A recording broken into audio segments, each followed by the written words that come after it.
Well, welcome everybody to another edition of Last Christian. My name is J.D. Williams here in East Texas, and joining me from New York City is my co-host, my brother in Christ, Mr. David Paxton. How you doing? David, we've got Mark Sutherland joining us again today, and I'm really excited about that. You know what it is? He's always got so much information we can't fit it into one show. That's the truth, so, and you know. Again. Well, I had some people commented on YouTube that they like us, but that Mark's got the history. He's got it. And so, that's great. I love it. I did fail last time to let people know that we took a break from answering listeners' questions and comments because we do have Mark with us and we want to take advantage of him while we have the opportunity to. We'll return to that in a future show. David's midweek show, I'm not gonna do it on that one. That we're continuing our verse by verse comprehensive Bible study on every midweek show with David. So we hope that you'll tune in for that. And I'm going to get some news out of the way, David, and then we're going to get right back to Mark. And we're going to be talking about anti-Semitism today. And there's even going to be more to it than we had the last time around. We're going to be more pointed with it than before. And I'm going to cover that because I'm a member of the U.S. Press Association, and what I deliver to you is factual. And if anybody doesn't like it, they can look it up. Okay? And that's all I'm going to say about that. But I've got to play this one. I would have said something else. I got to play this one because, you'll see. Former Vice President Mike Pence stated on Friday that he will not be endorsing his former boss, Donald Trump, in the 2024 general election. Appearing on Fox News, Pence said he cannot in good conscience back Trump as there are profound differences between their views on various issues. Pence, who unsuccessfully ran for the Republican nomination, declined to reveal who he plans to vote for in November, but he said he would never vote for President Joe Biden. Lawrence Keller reporting. And I will never vote for former governor and former Vice President Mike Pence. He is a Republican in name only. He is a rhino. He has had his time. He's had his 15 minutes. Mike Pence, go sit down and shut up. Nobody cares about you anymore. Unless, of course, you want to go to work for MSNBC or for CNN or for some other liberal network that you embrace so much. And I'm also going to call you a liar, Mr. Pence. You're going to vote for Joe Biden because you love him so much. You want to comment on that, David? Yeah, I'm thinking if he does that job, then maybe like, Don Lemonhead, he could just get $24 million to leave. I mean, I would do that. I'll do the show for a couple of days and give me $24 million to leave, and we'll call it a day. Yeah. Well, what a jerk. Donald Trump brought him in as vice president. Then Pence stabbed him in the back when he needed him worse, and then now a lot of people. Now he's doing all this other crap. Go away, Mike Pence. I'm tired of you. All right, now then we're going to they're on their back, with Haley and Pence and a lot of the people that were on his team. I wonder if they got Hillary, so to speak. Yeah. You know what? Yeah. I wonder if there's a lot of pressure on them to do what they're doing. Yeah. Interesting topic. That's for another day. Yeah. Here's another one. European Union foreign ministers are meeting in Brussels to discuss fresh sanctions on Russian individuals and also on some Israeli settlers in the West Bank. Ishan Gerg has more from Brussels. Russia, Ukraine and the Israel-Hamas conflict is at the top of the agenda at the Foreign Ministers' Council. Senior EU officials say the bloc is discussing fresh sanctions on Russians linked to the death of prominent activist Alexei Navalny, who died in prison a month ago. They will also discuss new sanctions on Hamas, as well as imposing restrictions on violent Israeli settlers in the West Bank. Reports say the EU's top diplomat is expected to suggest suspending the EU-Israel Association Agreement, the treaty which governs relations between the two sides. Foreign ministers are also discussing ways to enhance their support to Ukraine, including ways to ramp up ammunition supply to the war-torn country. Ishan Garg, Brussels. Okay, so did you hear the part about the violent Israeli settlers? Those are the ones that are armed. Okay, the ones that Hamas ran over, those are the ones that were the liberals in the area and that were actually friends with the Palestinians that came over and killed them and cut their heads off and burned them up and all that. Okay, but the violent Palestinian thing, they make friends violent with you. Israelis are the ones that have guns and can fight back. Okay, that's what that was all about. I just thought always call them. They always the settlers, the Israeli settlers. They're not settlers. They belong there. That's their land. Yeah. Go back to Genesis. Read it. Mm-hmm. Vladimir Putin has secured his 5th term as Russia's president after an election described as neither free nor fair. The Central Election Commission says the incumbent received more than 87% of the votes, with a turnout higher than 77%, the largest figure in the country's history. Meanwhile, Ukrainian President Volodymyr Zelensky called Russia's presidential election an imitation and denounced President Putin's win as illegitimate. Megumi Lim reports from Kyiv. President Putin won in a landslide victory in the Russian presidential election on Sunday, where he had no real contenders to his continued rule. Zelensky said in his nightly video address that Putin was, quote, addicted to power and was doing everything to rule forever. Western leaders also denounced Putin's election win. U.S. National Security Council spokesperson John Kirby said the elections were not free or fair given how Putin has imprisoned political opponents. UK's Foreign Secretary David Cameron said the election featured, quote, a lack of choice for voters and no independent OSCE monitoring. Megumi Lim in Kyiv. Okay, let me address something really quick about Zelensky. He's talking about, they're not, elections aren't fair. Well, at least Russia holds them. Zelensky canceled the elections there because it was too dangerous to hold elections. Okay.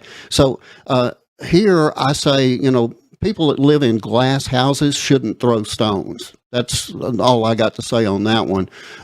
Now, also, Putin is extremely popular, so they may not think the elections were free and fair and all that kind of stuff. But I got news for him. He would have won by a landslide, whether it's fair or not. The Russian people love the guy. They do like him, actually. They love him. Yeah, they my love thought him. on that. Well, good, bad, or ugly, they like him in there. Sometimes they like a bad guy. Absolutely. Okay, we're done with news. We're done with news. Okay, that's how quick. I promised I was going to make it quick, and I made it just as quick as I possibly could. So now, with that, I'm going to bring in our very special guest here.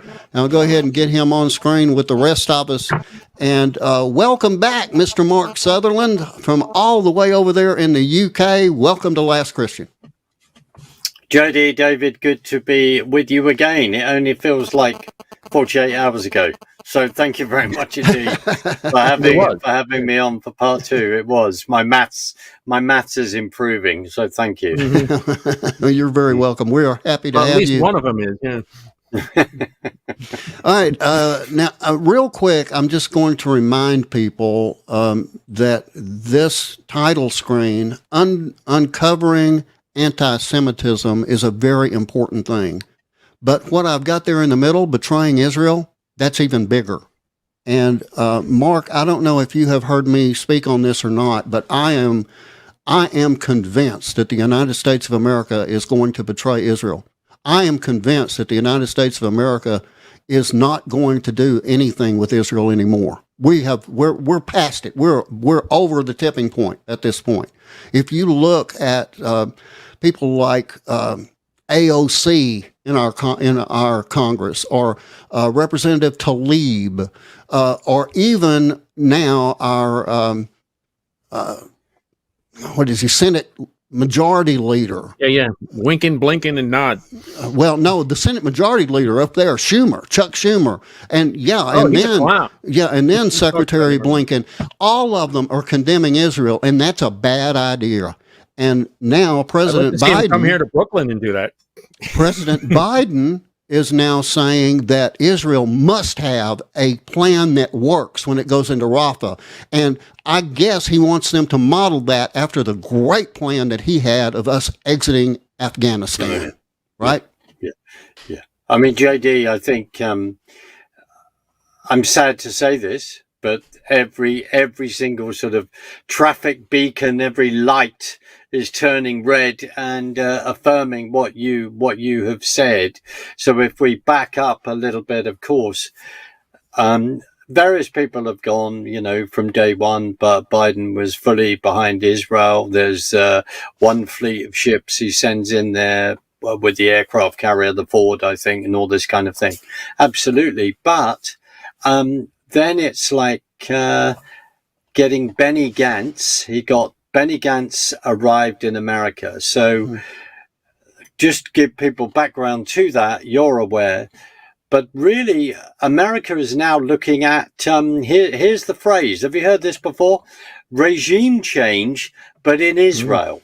Right. Now it's full bore and it's blatant, because when Obama was in power, I need to make a comment about that today because there's been developments over here today, in the UK. When Obama was in power, it was blatant, but also there was a sense of underhandness, which is, we want to get rid of Bibi Netanyahu and all the rest. Right. We're interfering in Israeli politics. Now, Bibi Netanyahu, as a politician, as a person, needs a whole show in himself.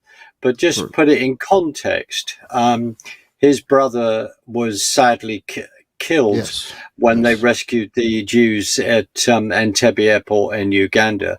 And when I flew in there once, many years ago, around about 1986, 7, the bullets were still in the wall, I think, is what I observed. But that's another story.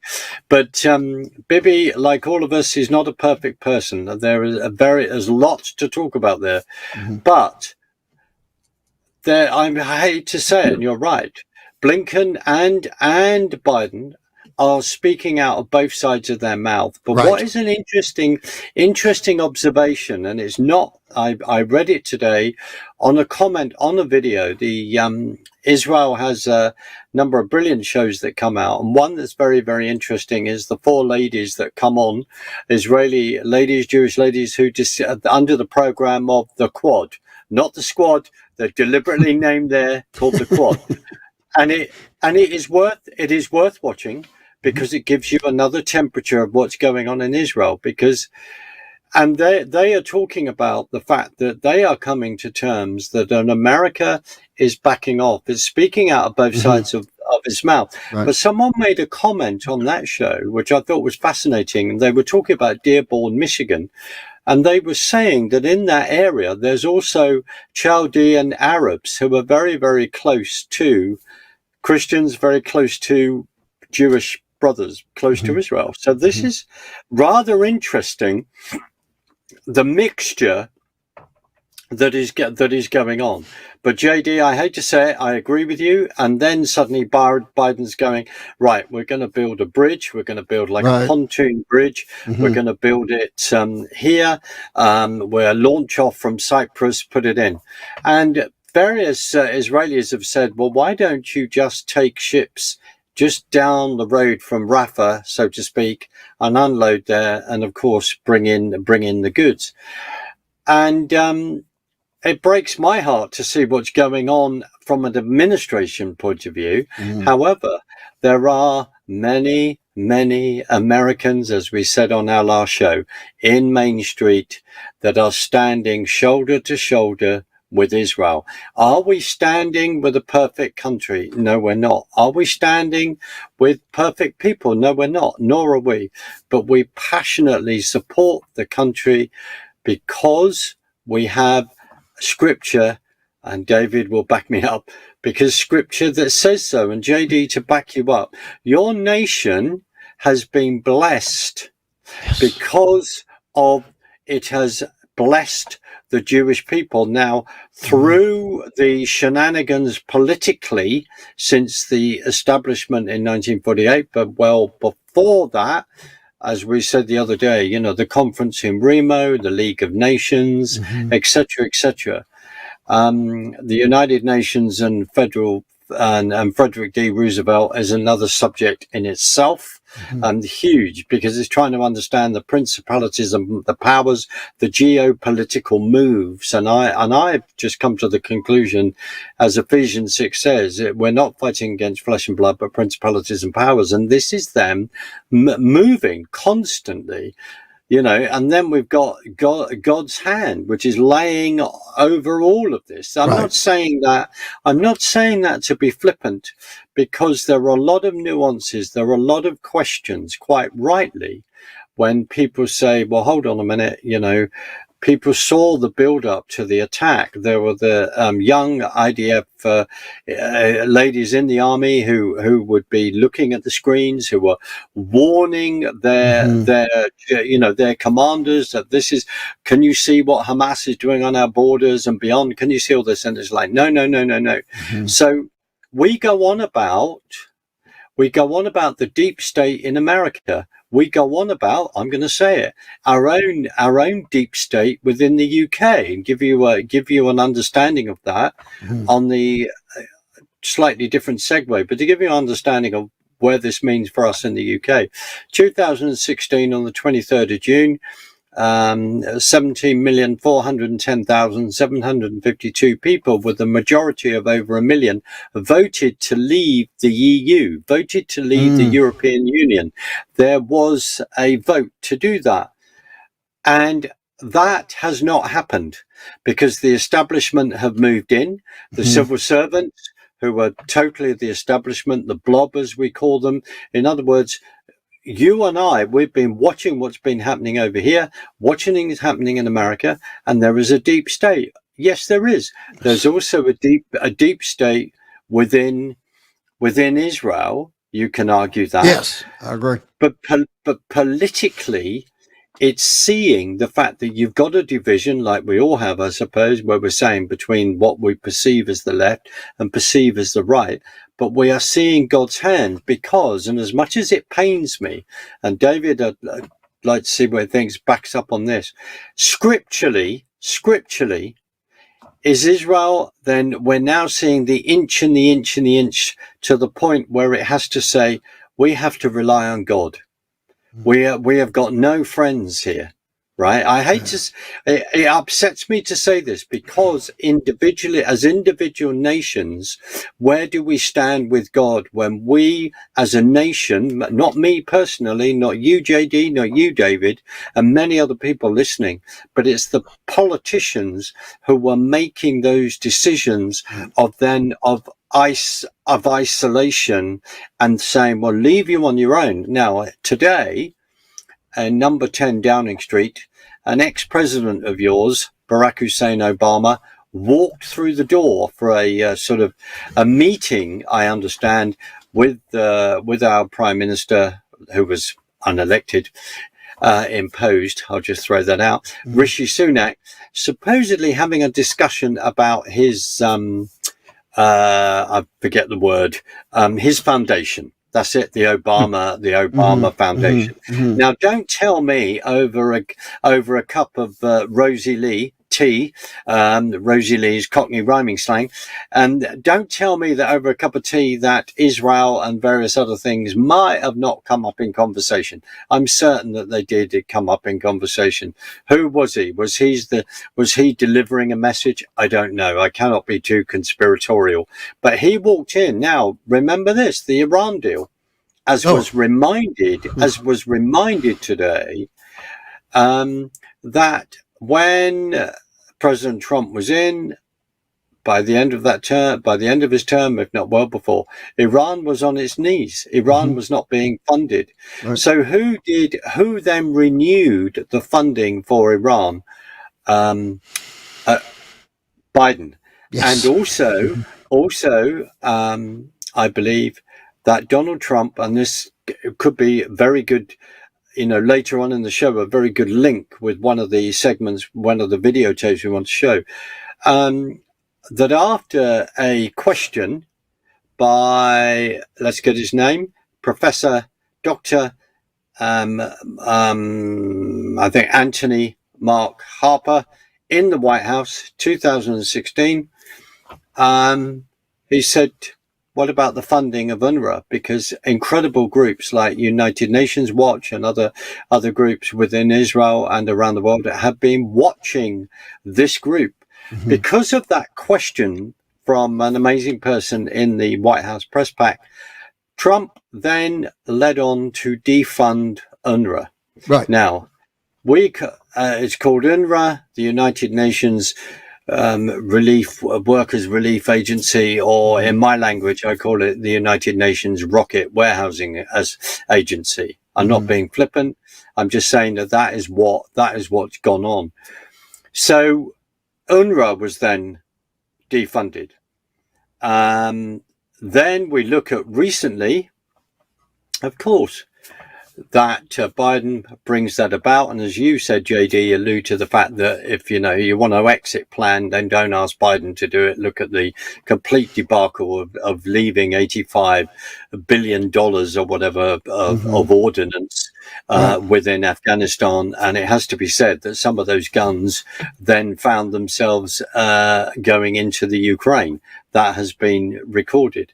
So the vulnerability, the fact that under the Obama regime, you created a situation where, yes, you were giving money to support Israel, but it's how it was spent. That money was then spent in the American industrial complex. So you are then able to control what munitions would leave the coast of America, would leave its factories and go to Israel. Okay, so I'm going to stop you. I'm going to stop you, Mark, because you brought up like many topics there. Okay, and I want us to be able to cover a few of them and get some real detail on these. And I'm going to start over there with you guys. Okay, the very first video that I'm going to play.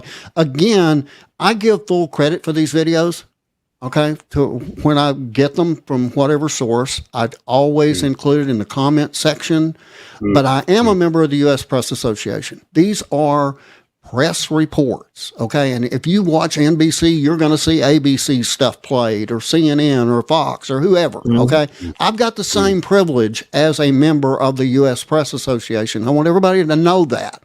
We don't steal anything. We're not taking anything from anybody, and we're sure not charging anything for it. As a matter of fact, I pay them.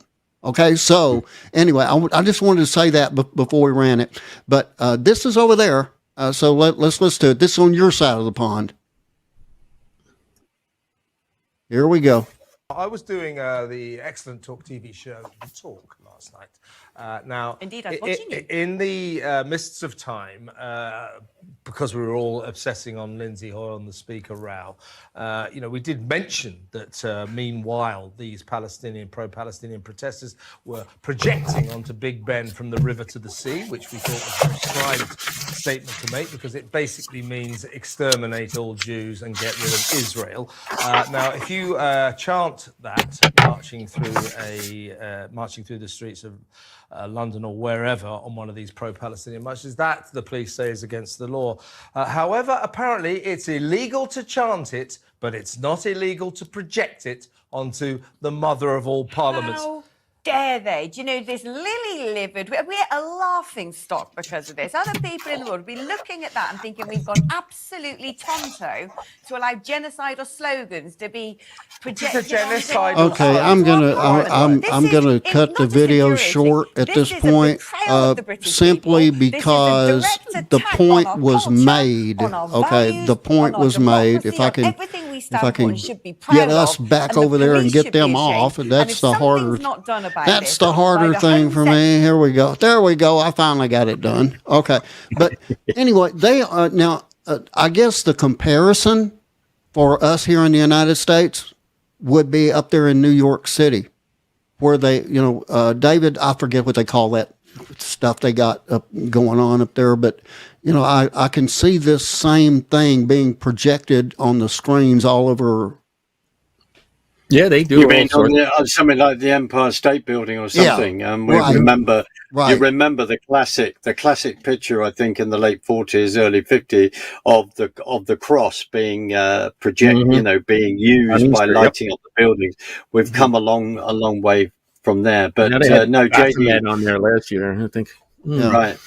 Yeah. Well, absolutely. Well, Talk TV, where that clip comes from, which is brilliant, with the excellent Kevin and Alex quite rightly talking about an incident that happened in this country just under a month ago. We are in a dire mess over here. And so just to say what happened, the whole thing that you've got the Metropolitan Police, which is the police force within London, say about A few years ago was 32,000 strong. We've gone through police cuts, so I don't know what the numbers are right now. But they have been arguing about, is from the river to the sea, is it a hateful thing to say? Well, I think it is, but it suddenly seems though it was projected onto a building, and I need to explain what's happened there. What's going on? There's various forces are working with each other. So you project from the river to the sea on Big Ben. On you're not far from Greenwich Mean Time, which is how which is what defines all your time zones. Everything is set against Greenwich Mean Time is the mean that everyone sets against. So reason I'm saying that in regard to history, it's an icon. Every New Year's Eve, that building suddenly goes bong, bong, bong, bong, bong, and then it's the new year. So that's why it's hugely offensive. Building up to this, we have had people jumping all over our war memorials and stuff like this, putting Palestinian flags over those particular war memorials, etc., etc. What happened there, just very quickly, on that day was that you have the Speaker of the House of Commons. You've seen the seats on both sides, the green seats, and then you have a man that looks as though he's sitting on a big throne at the other end, which is the Speaker of the House, Lindsay Hoyle. There was supposed to be a vote, not unofficial, but basically brought by, not by the government, but by what's called the Scottish National Party. That's another subject in itself, to say we want to have a ceasefire.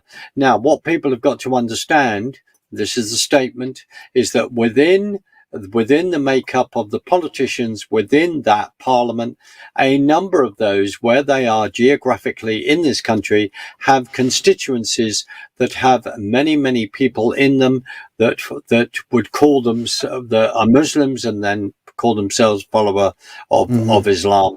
But also we're a minute out, Mark. Mark, again, we've got to break in on you again simply for time purposes here, because we are down to the last minute here in the first half. But I'm going to let you, or allow you, or encourage you to continue this conversation as we get into the second half. And then we've got something else that I want to talk about. But before we get out of here, just to let you know that the Canadian Parliament right now is holding a debate on a motion to recognize Palestine as a state. Okay? Now, they don't have any land, so I don't know how they're going to pull that off without causing war, a real war. I mean, they think they got a war now? Do that and see what happens if they try to actually take the land from Israel. Let's see what happens with that. Anyway, y'all hang on. We'll be back with the second half of The Last Christian right after a very short break. From Feature Story News in London, I'm Simon Gaitan. Hong Kong has passed a tough new national security law. Critics say Article 23 further erodes the city's civil liberties and could be used to silence opposition. Laura Westbrook reports. The domestic national security legislation sets out new offences such as the theft of state secrets and espionage, along with insurrection and foreign interference. It includes hefty jail terms for treason. It also raises the maximum penalty for sedition to 7 years imprisonment from the current 2. The government says the 2020 Beijing-imposed national security law will sit alongside the new domestic bill. The Hong Kong government tried to pass it in 2003, but was met with protests by around 500,000 people. Laura Westbrook, Hong Kong.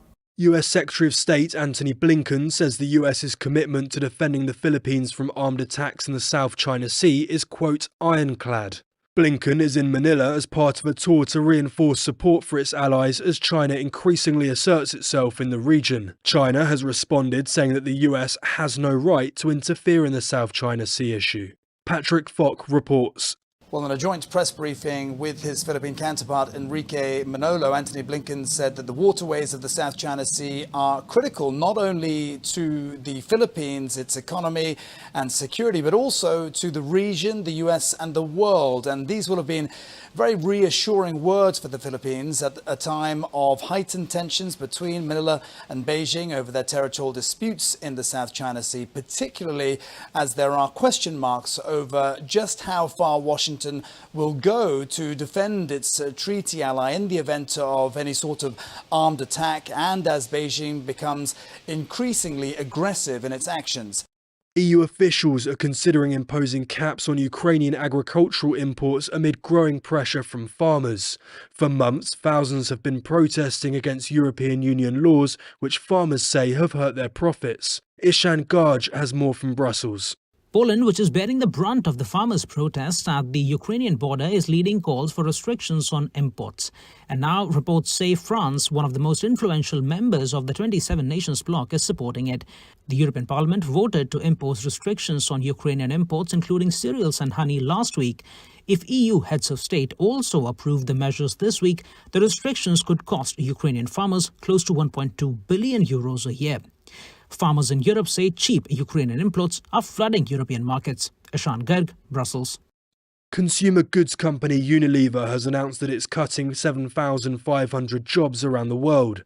The move is part of cost-cutting measures aimed at saving around $860 million. From bureaus worldwide, this is FSN. And welcome back to the second half of Last Christian. Again, my name is J.D. Williams, and joining me from New York City, Mr. David Paxton, as well as all the way from the United Kingdom, our guest, Mr. Mark Sutherland. And Mark, before we get back to your discussion over there and also back into a lot of what's going on with anti-Semitism, I have looked at a couple of things here, David, that you can help us out with. Mm-hmm. Number one, earthquake swarms. Have you ever heard of earthquake swarms before? Anyway, this is happening off of the Pacific coast right now. It's off of the coast of Washington State, and it's being shaken by hundreds and hundreds. I didn't say hundreds. Mm-hmm. I said hundreds and hundreds of earthquakes, which kind of leads 100%. Us into some Bible prophecy there. But before you even get into that, on top of that, you have a solar eclipse coming up on April the 8th, and that's going to be followed by, I believe you said, a minimum of or the 4 blood moons. Yeah, the blood moon tetrad. Like following we had in, 2015 to 17. More prophecy, more biblical prophecy. And now I turn it over to Mr. David Paxton, who is our, David, tell us about this stuff, okay? Well, this is fun. The Bible clearly says everything that can be shaken will be shaken.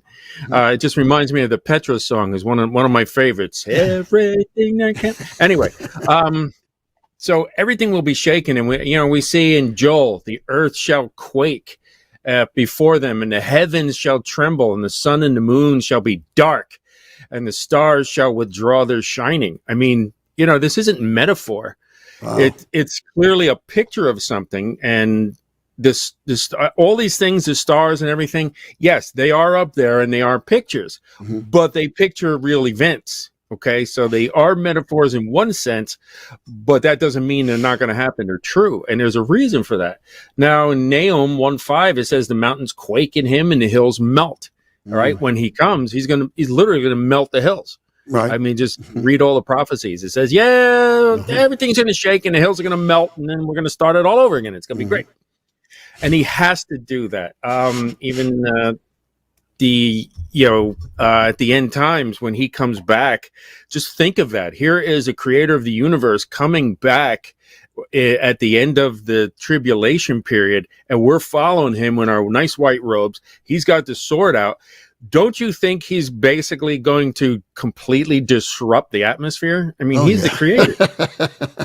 Coming back to reclaim what he created, right? Yeah, exactly. It's literally going to melt everything down and start again, which is why people will live right through the millennium like they did before the flood. They lived for 900 and something years.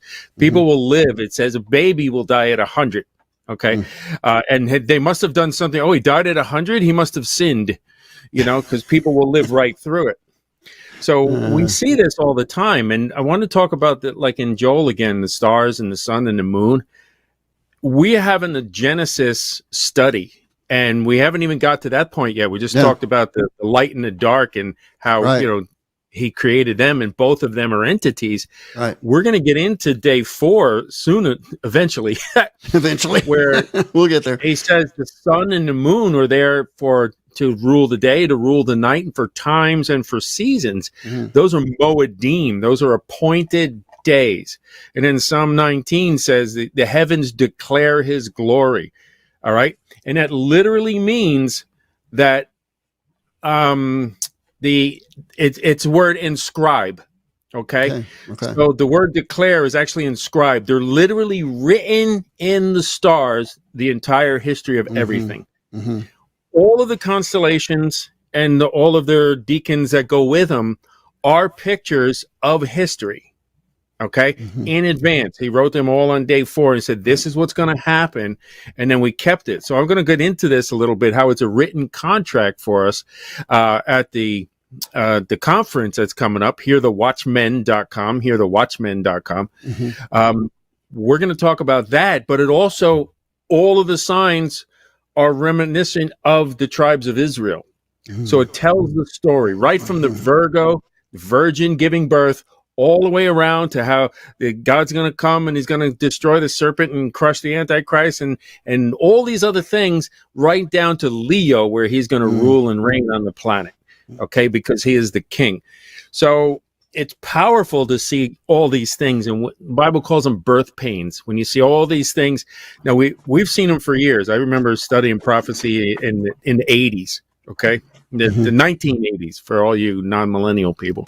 So the 1980s, we'd always be looking, okay, well, is there another event coming? Is there another event coming? And once every couple of years, oh, look at that. That means we're close. That means we're close. We're getting close. Now you can't keep up with them. Every day there's something about Israel. There's these earthquakes going on. There's the volcano that we see up in, that's the earth basically having a conniption because it's the end of the age. And our sin has all of creation groans and travails for the manifestations of the sons of God. Creation itself is deteriorating. Second law of thermodynamics, entropy clearly states everything is decaying. And that's because of our sin. But God's going to come back, electrify the whole thing, start it all over, and it's going to be great. Amen. Okay. And now David made mention, we are going to be at the conference there in Dallas, Texas, and that is the Hear the Watchmen. That's plural, men. Hear the Watchmen, Dallas, Texas, the Prophecy Signs in the Heavenlies. That's April 5th through the 8th in Dallas, Texas. And if you go to register at hearthewatchmen.com, register at hearthewatchmen.com, make sure that you enter in the discount code, Last Christian altogether, Last Christian altogether, get $10 off either a ticket where you can actually be at the event, or the live stream that you can keep forever and always. You can get the recordings. You watch them all the time.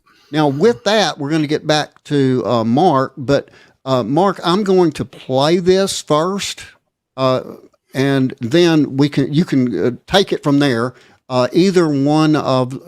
Either from the first half of the show or this, or a combination of everything. But let's go with this one real quick here and listen to this. I give the floor to the representative of the United Nations Watch. The United Nations was founded to promote peace and fight racism. Yet our new report, produced jointly with Impact SE, demonstrates how UNRWA, the UN agency that runs schools for Palestinians, continues to hire teachers who openly incite to racism, hatred, and violence. Entitled UNRWA Education, Reform or Regression, our 100-page report documents how teachers in schools at this agency regularly call to murder Jews and create teaching materials that glorify terrorism and encourage martyrdom. The report identifies more than 200 perpetrators and captures evidence taken from inside UNRWA classrooms, including pictures of blackboards showing the teaching of materials that glorify terrorists such as Dalal al-Maghrabi. All of this is in breach of the agency's stated policies of zero tolerance for racism, discrimination, and anti-Semitism. In wake of our report, UNRWA already suspended one of the perpetrators, a teacher who endorsed the 2014 murder of Jewish worshippers at a synagogue in Jerusalem. We commend Dorothy Klaus, UNRWA's director in Lebanon, for taking this action. However, despite numerous prior reports, UNRWA has failed to fire any of the perpetrators. UNRWA downplays all of this as a trivial matter of social media infractions. But in truth, the core problem is that a $1 billion UN agency is systematically hiring teachers who preach racism, hatred, and violence, thereby poisoning the hearts and minds of young Palestinians. Thank you. Thank you. Okay, and let me just throw in here real quick that this place also, when the Israeli military went in and they found the headquarters there of this UNRWA, and they went underground, they found that it was connected to all of the terrorist tunnels, and that there were massive amounts of weaponry found there. So in other words, the UN is basically a terrorist organization based on that alone. You know, they can try to get around that if they want to, but if you've got the UN name on it, then you got to own it. Good or bad, you got to own it. And that was bad. That was really, really bad. Okay. Now, with that, Mark, the floor is yours, so go ahead. Well, other people greater than me have said that when you have UNRWA is Hamas and vice versa. If you are working for UNRWA, and very often, most of the time, you're going to have strong links with Hamas. Right. That's an uncomfortable thing for a number of people to then hear. And you're absolutely right. It was then found that the UNRWA headquarters was running cabling underground into one of the tunnels, etc. And that was then. This is sort of denied by people. People won't face this at all. People won't face the fact that when aid comes in to help the people, to feed the people that are living in Gaza, Hamas will go to the trucks and take a load of that aid first. Mm-hmm. The key is this, is when you are supposed to be a relief agency working for the refugees, your whole idea is to make sure that the refugees reach their location as soon as possible so that the whole of your apparatus can be disbanded because the refugees are now gone. And sadly, the sad thing about war, of course, people are then displaced. But UNRWA is set up in a way that basically you've got generational refugee status. Mm-hmm. This is what's going on. So in other words, from day one, it's set up because the argument would be then that Israel doesn't have the right to exist, and we are slowly we're going from terrorism to financing universities, financing a way of thinking to create the environment where people hate Israel, people hate the Jews, they want to push all the Jews off the land. That is what's happening. Mm-hmm. Now, it's not uncomfortable because the Bible talks about this, which is the Jewish people to return to their historic homeland.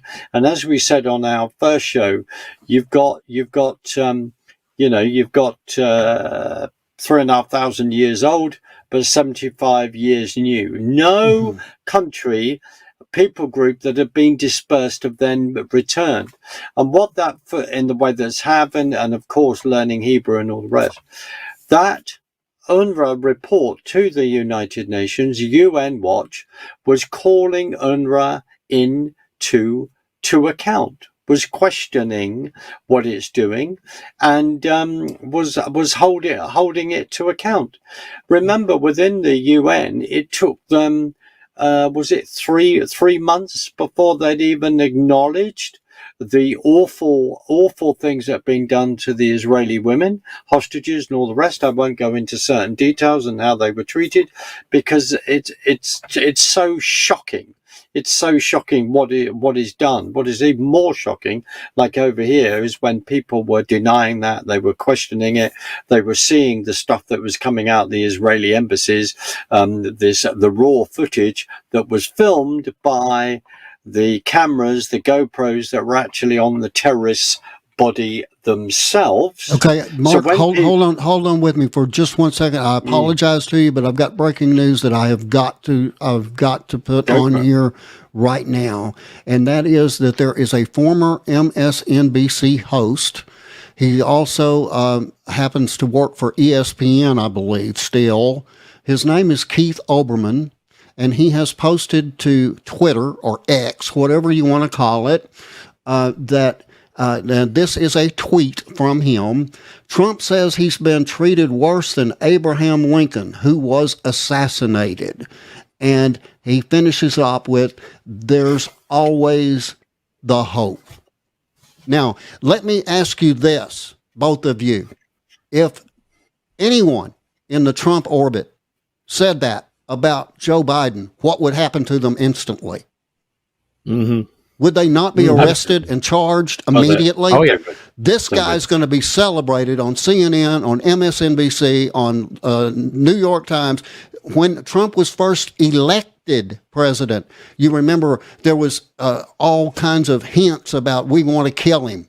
Okay? Mm-hmm. Well, now they're on it again. And this is a true threat. Okay? And let me tell this, I'm going to say this to the world. If anything happens to President Trump, in my personal opinion, civil war will follow in the United States of America. Okay, I'm going to predict that if anything happens to our former president, who is running again for president and leading in every poll, despite what anybody wants to tell you, anything happens to him, prepare for it. Civil war is coming to the USA. And I'll stand behind that statement with KRRB. Okay? That I'm saying that as a member of the Press Association. You guys comment on it, and then we'll move on with Mark. And David, I'm going to start with you. David, sorry. Go ahead. Yeah, that's, I mean, this is what they do. They throw all this stuff out, and then they're all going to leave the country. Like, remember last time? Mm-hmm. Hey, we're all going to leave the country. None of them This ever is left. more dangerous. This is much more dangerous. Now they're calling for this. Remember that ugly comedian girl that's not that funny, holding the head up. Was it Griffiths? Yes. Yeah. Yes. Yeah, I don't even. Yeah, don't say the. This is just more of the same. So let's see. Ridiculous. Let's see if they actually get arrested for this. This is ridiculous. Yeah, this should not happen. People are losing their temper. They're at the end of the rope for sure. All right, Mark, you can comment on that, or you can move on with whatever you want to do. Don't worry. It's irresponsible. The last thing we want to see is civil war. Right. But there is no doubt, and I've had that conversation with others, that various people are pushing in regard to that. They are actually wanting to push for a particular side to actually fire first, and that isn't. I'm not interested in it. I'm not trying to say that I'm promoting civil war. I'm not. No, we don't want nothing. I'm saying that I'm warning against it. Hands off, or. Reap what you sow. They're inciting it. Yeah. Well, they are, and there is a law against that. Absolutely. And again, I mean, this is the tie-in, JD, the tie-in, sadly, of the power of the media. The power of the media, where one person can make an irresponsible comment like that, a bit like when you go back to the beginning of this war, when Hamas accused Israel of bombing the Shifa hospital, which they did not, because Hamas sends a rocket, it misfires and ends up going into the hospital car park and killing a few people there and blow it up. But look at the power of the media and how that spread. And then there's riots in Jordan and all the rest. It's all over the news, bloody blah. And people still haven't properly apologized for that. And there are various tweets still up and accusations. So in other words, it's so important for all of us to work hard to get our facts right. But that is absolutely 100% irresponsible. Yeah. And by the way, that was posted on the Biden re-election site, by the way. Just thought I'd throw that in there. Okay. So anyway, with that, go ahead, Mark, Well, we got going back just to under 10 minutes left in the show. Okay, no worry. I've laid out my watch, gentlemen. I've laid out my watch. But the key thing of going back to the UNRWA thing, the United Nations Watch and many other people, including the amazing and wonderful reporter and writer, which is our very own Douglas Murray, has been talking about this issue a long time now. He's been over there for. Oh, we're getting some breakup here. As well. But breaking up just a little bit. I think it's restored now. Mark, go ahead. Yeah, brilliant. So, our very own Douglas Murray has been raising this issue for a long time, and also other wonderful journalists like Melanie Phillips as well. They've raised this, and others raised this issue for a long time. And I admit, like many others, we have not paid attention to this. And this is the key point, isn't it? Suddenly, quite rightly, the whole of our attention is what is happening in Israel, because the subject, and it ties in with what David was saying, no media outlet, no mainstream media outlet is discussing the most important thing here, because, of course, we live in societies that have pushed Jesus out. We see that. Now, you as a nation that I know very well, it is not uncommon. You have far more of an opportunity to sit down with a stranger, get out a Bible and say, can I show you this? Right. It's within your culture. It's within your culture, and knowing Texas very well, it's within your culture, and also in other states where there be one of your big wagons, one of your big lorries, trucks driving down the freeway, and you'll have a Jesus Save sign on it. Amen. I've seen that. I've seen those. Mm-hmm. You'll then have billboards up by the side of the road, advertising a church, advertising a Christian radio station, all that. Mm-hmm. We culturally do not do that. That isn't because for a person I'm against evangelism. Of course I'm not. And I will say this, at this moment in time, no one on the mainstream news is turning around and saying that the Bible is unfolding, because we are living in a world of both sides of the ponds where they've tried to, within America, pushed prayer out of schools and all this kind of thing. Over here, as we are on the fast track to communism and tyranny, and the fact that we've seen all these marches, and I call them hateful, as I said the other day, costing our taxpayers about 32 million. But no one is actually discussing the Bible. No one is actually discussing events, right? In this way. They don't want to face that. And I will say this publicly, that if anyone listening that does not know Jesus as their Lord and Savior, then I will really ask you to go and sort that out now. And if you have any questions, then please ask JD, please ask David, get in touch with the show. Because, as someone said, I think it was Jan Markell on a recent interview, said some people will know, of course, who she is. But she said, to use that phrase is not a biblical phrase, but the genie is not going back in the bottle. Not that may be the best analogy to think, because we don't believe in that. Or or maybe the oil is not going to go back in the bottle, or no sauce is going to go back in the ketchup sauce.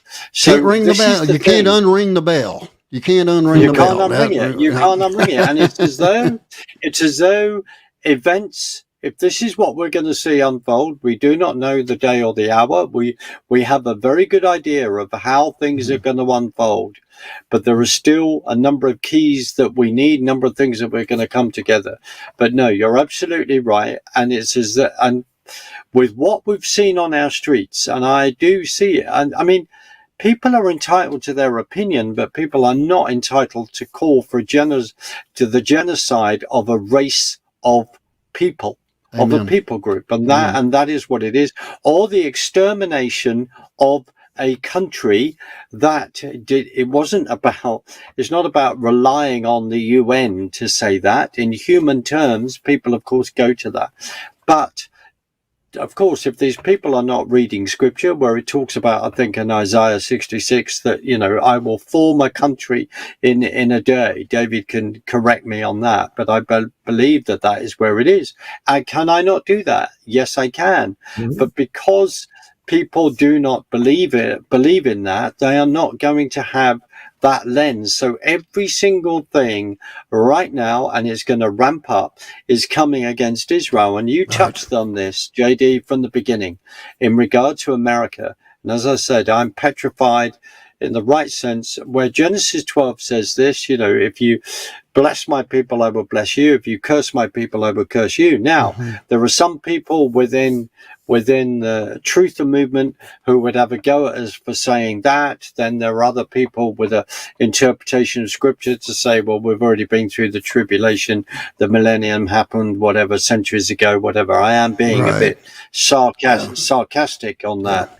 But the dispensationalism and all this, they've got the order of events wrong. And I'll say this, JD, over here within the UK, a lot of churches don't look at biblical prophecy. A lot of churches don't look at the book of Revelations. They don't look at that.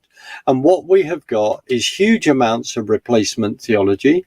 There is such a misunderstanding. That's why it's been incredible for people like Douglas Murray to be over there, Melanie Phillips regularly writing, and I'm touching on their names because they are British, right?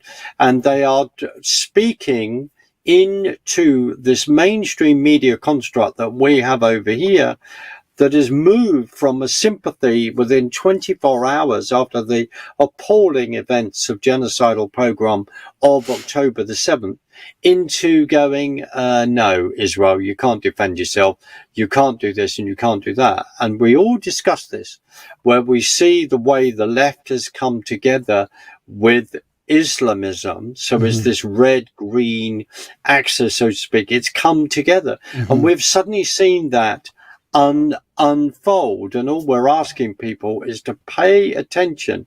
Now, this is the difficult one, even difficult for if Jewish friends of mine end up seeing this show, because scripture says they have to return to the land. First I send the fishermen, then I will have to send the hunters. And that gives me that pains me. But at the moment, there are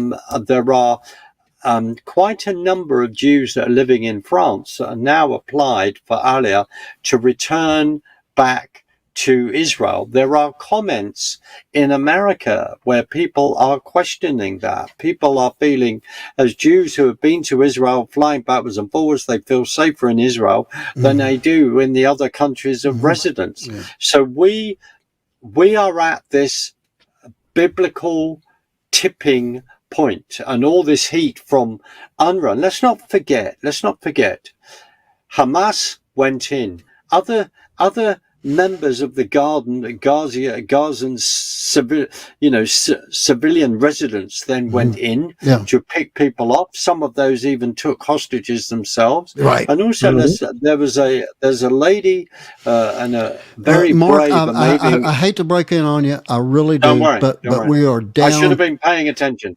We are down to it. And the reason I'm breaking in now is because I want to give you an opportunity.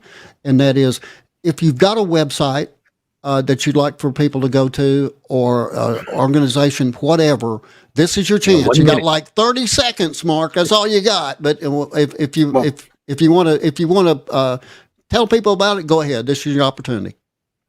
Well, people can find me on marksutherland.org, but more importantly, what I would be honored with, if people would go on YouTube and look up my little film, Between Lambs and Lions, share that, watch it, and wake up and be aware of what's happening in your own country with the United States of America, and start paying attention very, very fast. And as I said earlier, if you do not know Jesus as your Lord and Savior, go and sort that out now. And if there are any questions on that, talk to David, talk to JD, or talk to JD, talk to David. But it's been a real pleasure to be here again, my friends, and thank you very much for having me. And thank you for being a part of the show, and you're welcome anytime, Mark. We do appreciate it. For everybody else, we'll be back in just a couple of days, and we'll tune in then to another edition of Last Christian. Good night.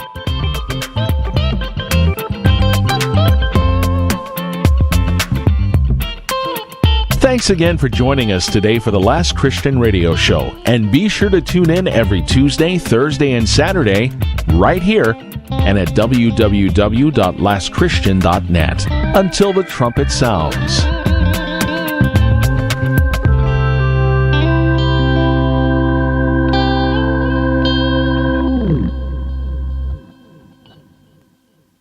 Some people won't give you the real talk on drugs, but it's time we know the facts. Fentanyl is killing people.